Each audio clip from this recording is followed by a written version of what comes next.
This is True Crime and Scene. Today, we dive deep into one of the most infamous murder cases in American history, the O.J. Simpson case. Nearly 3 decades ago, a shocking double homicide gripped the nation and sent ripples through popular culture that can still be felt today. O.J. Simpson, once a beloved football superstar, stood accused of the brutal murders of his ex-wife, Nicole Brown Simpson, and her friend, Goldman. But here's the twist: there was no physical evidence linking him to the crime. No credible witnesses, and, most chillingly, no bodies found at the crime scene. How could a case like this unfold in such a sensational manner? On the night of June 12, 1994, chaos erupted in the upscale neighborhood of Brentwood, Los Angeles. The bloody aftermath of a brutal attack stretched beneath the moonlight as neighbors heard sirens and witnessed flashing lights. Nicole Brown Simpson and Goldman had been found dead at her home, their lives brutally cut short. The press descended on the scene like vultures, eager to unravel the details of the case that would come to dominate headlines for years. But as investigators began piecing together the events of that fateful night, they were met with an unsettling reality. Evidence was scarce. No fingerprints, no bloody clothing. Surprisingly little that pointed directly to O.J. Simpson himself. The investigation turned into a twisted game of deception and intrigue. Who really killed Nicole and Ron? Speculation began circulating as law enforcement focused their sights on O.J. Simpson, fueled by an extraordinary narrative that had taken hold. A history of domestic violence began to surface. Friends recounted tales of turmoil in his marriage, complete with tangled emotions and explosive confrontations. As whispers grew louder, the police became more entrenched in the belief that O.J. held the key to the gruesome puzzle. Yet as they sought to connect the dots and build a case, inconsistencies sprang up. O.J. maintained his innocence, asserting that he was home at the time of the murders. But an unexpected twist landed a heavy blow. O.J.'s infamous Ford Bronco was spotted on a highway, triggering a nationwide manhunt and an unforgettable police chase. The spectacle captivated millions as they watched in disbelief. How had it escalated to this dramatic turn, and what did it imply? During the chase, O.J. called the police, speaking in a tone of desperation. "I'm not a killer." His chilling words ignited a maelstrom of emotions. Was he innocent, or was he desperately trying to maintain his facade? Confusion set in as America was divided. Was he a wronged husband or a cold-blooded murderer? The media whirlwind intensified. Headlines screamed, television coverage blanketed the nation, feeding on the chaos. Each revelation only deepened the mystery. Detectives found a bloody glove at O.J.'s estate, and speculation ignited once more. Was this the smoking gun they needed? They gathered everything they had, hoping to build a case against the football legend. Yet, the blood evidence had its own issues. The chain of custody was questioned, sowing doubt and encouraging theories of plant and deception. As the trial commenced, the world watched, captivated by the twists and turns. O.J.'s defense team, famously dubbed the Dream Team, went to great lengths to discredit the prosecution. They argued racial profiling, evidence mishandling, and even questioned the heritage of the police force involved. From the outside, the courtroom drama unfolded like a movie, every twist perfectly timed for maximum suspense. Tensions ran high as the defense questioned the credibility of witnesses, raising startling doubts at every turn. The prosecution struggled against the storm of inconsistencies. What had started as a clear accusation melted into a labyrinth of legal maneuvering and sensational narratives. Just when it seemed the tide would favor the prosecution, a seismic shift occurred. Marcia Clark and Christopher Arden, prosecutors, faced an uphill battle, trying to secure a conviction based on circumstantial evidence that seemed tenuous at best. The introduction of DNA evidence stoked the flames. But every piece of evidence felt precarious, always teetering on the edge of credibility. During this tumultuous time, jurors became embroiled in a media circus. Courtroom scenes were broadcast live, drawing millions of viewers. It was no longer just a trial. It was a spectacle, a commentary on race relations, celebrity culture, and the American justice system itself. The implications of the case stirred social movements and conversations around domestic violence, reality versus perception, and public trust in law enforcement. As the trial dragged on, shocking revelations continued to surface. The defense played a clever hand, calling into question the integrity of the LAPD, introducing divisive concepts of systemic racism that rattled the nation to its core. O.J. became unwittingly transformed into a cultural icon of the struggle for justice. But what was justice in this sordid affair? Victim stories seemed to fade within the frenzy of public opinion as the focus shifted to the man accused. Months passed, leaving the courtroom filled with tension, anger, and confusion. But just when it seemed like the prosecution might finally prevail, dramatic twists led to a display of theatrics worthy of the grandest stage.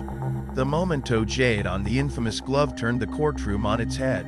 "If it doesn't fit, you must acquit," his lawyer famously declared. The courtroom gasped as the image lingered in the air. The power of that simple statement reverberated through the nation, solidifying doubts and conspiracy theories. The public's perception began to shift once again. How could they reconcile what they had thought they knew? As the trial culminated, a verdict was finally reached. The jury announced O.J. Simpson not guilty. Gasps echoed as the nation felt divided. Euphoria erupted among some, while others were left in despair. Questions lingered. What had truly happened that night? Would the real killer ever be found? For many, the case had only just begun to reveal its layers. As the dust settled from the verdict in O.J. Simpson's sensational trial, the world turned its eyes to the fallout of a case that had captivated the nation. O.J. was acquitted of the murders of Nicole Brown Simpson and Ron Goldman, but a shroud of suspicion still hung over him. The implications of the trial continued to reverberate through the culture, raising new questions and igniting fresh debates. In the aftermath, a civil trial loomed large. The Goldman family and Nicole's relatives would not allow the matter to rest. They pursued O.J. with renewed vigor, determined to hold him accountable for his alleged actions. What would this new courtroom drama reveal? Would they finally find the justice that had eluded them in the criminal trial? The civil trial began in 1997, and the stakes were high. The burden of proof was lower. All they needed to demonstrate was a preponderance of the evidence. Suddenly, O.J. Simpson found himself back in the courtroom, facing intense scrutiny once more. With tantalizing drama brewing, the public was hooked again. Throughout the proceedings, gruesome photographs and evocative testimonies painted the picture of a tumultuous relationship. The family brought forth experts to discuss domestic violence, painting a chilling account of the horrors Nicole had allegedly faced at the hands of O.J. Simpson. The courtroom atmosphere crackled with tension. Would the jurors conclude what had previously been so elusive? As the trial unfolded, new evidence emerged, building a complex narrative around O.J. His financial dealings, influence over public perception, and manipulative strategies became front and center news items. Each witness seemed weighed down by emotional struggles, but the stakes kept rising. The Goldmans were unrelenting in their pursuit of truth, seeking to expose the man they believed had escaped justice. Then came another striking twist. During testimony, O.J. attempted to use his celebrity status to deflect blame. Was he still trying to convince the public? Or did he truly believe he had done nothing wrong? The Goldmans pushed back hard, brandishing the evidence accusing O.J. of threatening Nicole's safety with physical violence. The testimony took its toll on O.J. even though the civil trial would not imprison him. the public's perception shifted dramatically once more. Was he a hero, a tragic character, or merely a cunning manipulator? The courtroom turned into an arena of emotions, laying bare the power struggles that dominated his life and marriage. While America watched on, tensions rose within Earl J.'s camp as he appeared increasingly defensive. His earlier bravado was fading, and media coverage honed in on his every move. With cameras always present, O.J. was caught in a live theater, and the world was relishing every moment. As the weeks drew on, a significant moment occurred. The jury ruled in favor of the Goldman family, awarding them $33.5 million in damages. The verdict roared through the community. At last, they had held him accountable in one form. But O.J. remained defiant, declaring the ruling unjust. The battle, however, didn't end there. He would face concentrated efforts to secure payment, even with the civil suit behind him. O.J.'s saga persisted. Legal battles continued.